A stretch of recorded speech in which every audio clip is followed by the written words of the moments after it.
কালী মায়ের মন্দিরের চূড়ায় ধান নিবেদনের দ্বিতীয় পর্বটি মাকে দিয়েই শুরু করলাম।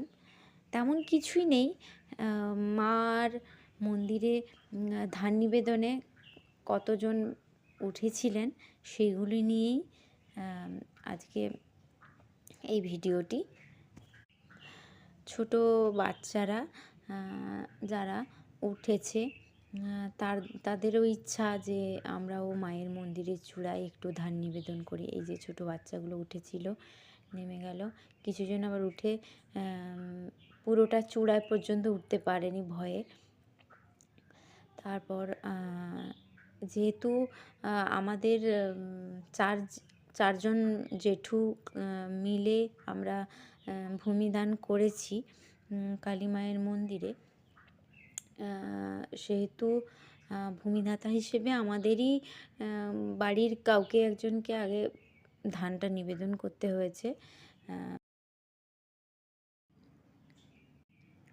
তাই দিদি ধান নিবেদন করেছে উপরে মন্দিরের চূড়ায়, আর আমার জেঠু একজন উনি দিয়েছিলেন ধান। আর আমরা ধান নিবেদনের পরে, আমি যেহেতু যেতে পারিনি উপরে, সেহেতু ধান নিবেদনের পরে আমরা অঞ্জলি দিতে বসে গেছি। অঞ্জলি দিয়ে সবাই মিলে ওই ধান নিবেদন পর্ব দেখছিলাম। তো এই যে আমার দাদার মেয়ে, সে উঠেছে। আমার দাদার ছেলে নামতে পারছিল না ভয়ে, সে নামছে। এবং গ্রামের অনেকেই মন্দিরের চূড়ায় উঠেছে, এবং গ্রামের বাইরেও যারা এসেছিলেন, যাদের ইচ্ছে হয়েছে ধান নিবেদন করার জন্য, তারা উঠে অন্তত একবার ঘুরে এসছেন উপর থেকে, কারণ কোনো দিন তো আর যেতে পারবেন না। তো সেই জন্য উঠে ধান নিবেদন করে চলে এসছেন। আর আমরা সবাই খুব মজা করেছি ওইখানে।